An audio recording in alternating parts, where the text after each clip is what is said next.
I refuse to not be first. Do we do enough? Well, I never shut up about it. It must have been about 16, 17. We nicked their gilt rings. Right, the bouncer's gilt ring. This is no good for me. That's the reality. If you want the honest truth, and I see it every day. This is Joe Pugh for IFL TV, proudly sponsored by Everlast. First of all, Dev, have you calmed down from your first ever photo being asked?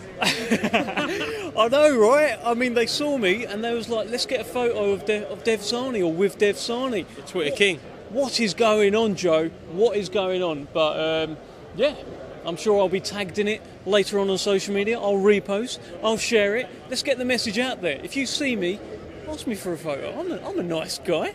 I'm a nice guy. You'll make that guy's day if you retweet it as well. Absolutely, rightly so. Let's just talk about what seems like a really long but exciting fight week. Like, since I first spoke to you at the TalkSport studios on Tuesday, I think it was, it seems like everything's happened. Chat shit, get zanged. I'll bang everything. It's just been a whirlwind of great one-liners and thoroughly entertaining build-up, hasn't it? It's been really good fun. Look, heading into the press conference, you don't know what to expect, right? Joyce, he's sort of awkwardly funny, right? And it's the same thing that happened in the Parker press conference. You're sort of like, oh, what can you expect here from two nice guys? We had two nice guys here again, and one of them didn't even speak English. But things happen, right? So sometimes hilarity ensues within broken English translations. Zhang says that he bangs everything, and I do wonder what he'll be doing post-fight. You just never know with the Big Bang. So it's been great fun, and he's done everything. Big Bang, by the way. He did Johnny Fisher's dad on the Monday. Went for a Chinese. You didn't bang him, but I should hope not. But he certainly had a Chinese. It looked like they had a banging Chinese. They did. They had a banging Chinese. We had a fun press conference. We had fun grand arrivals. And if you watch the Queensbury stream, he was doing all. I asked him like, "Oh, what are you going to do with the fist?" He's doing all this sort of stuff. Like, obviously, his fist is considerably bigger than mine. His fist is like bigger than my head. Geezer's a monster. Honestly, he's a monster. But so is Joyce. The question I was asking the guys here, I had Adelaide and Shiraz on with me. Has it been too friendly?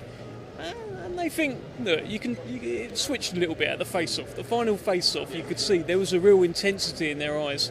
I just think you're guaranteed a great fight.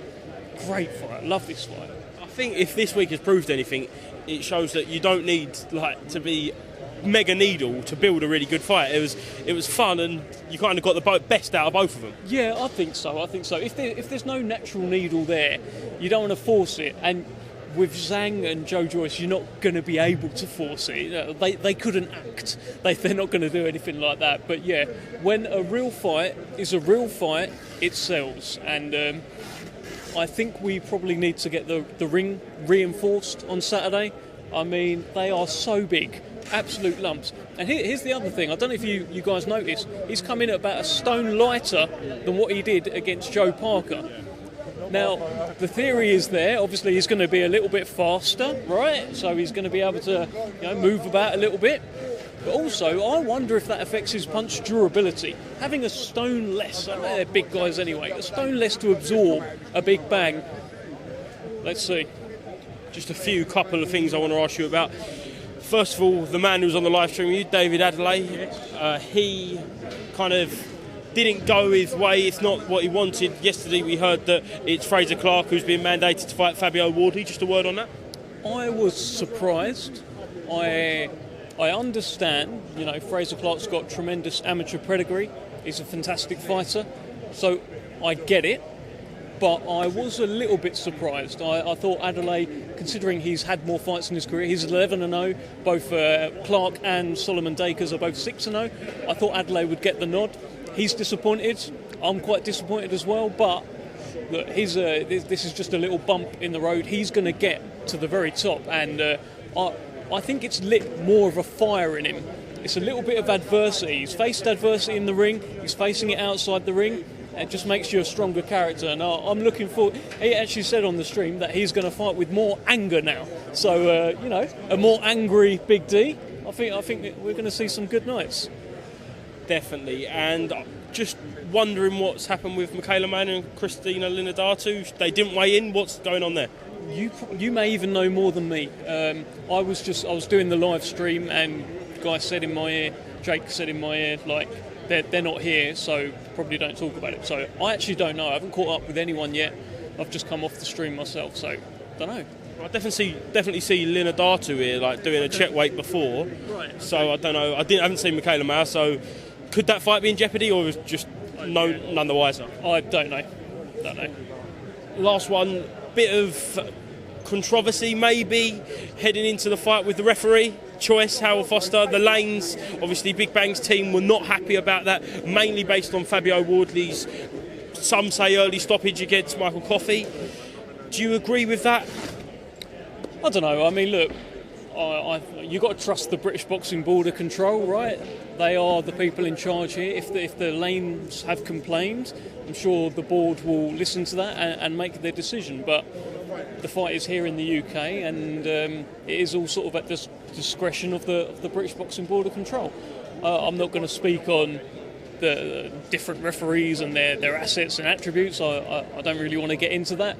For me, Howard Foster has he's refereed many a championship fight over the years, and they've put him in for this one. But from your understanding, is this a regular thing for teams to not be happy with the referees, but it's just because they've gone public with it? I think there's always it's normally when you negotiate the fights. They're talking about X amount of have a judge from this country, a ref from this country, etc., etc. That normally happens pre-fight. So. I don't really know. I'm not close enough to it. All right. Dev, thank you very much for being to IFL TV. We covered most things on Tuesday, but look forward to a great fight night. Big fight night, mate. I mean, Joyce, look, honestly, with all the smoke and mirrors in the heavyweight division, all the fights not happening, all these fighters not looking like what they were, this is a guy that has nothing but fire, right? 15-0, 14 knockouts. He's the next big heavyweight champion to come out of this country. Get behind him. Get behind him and get behind Dev Sahni on them photographs. To not be first.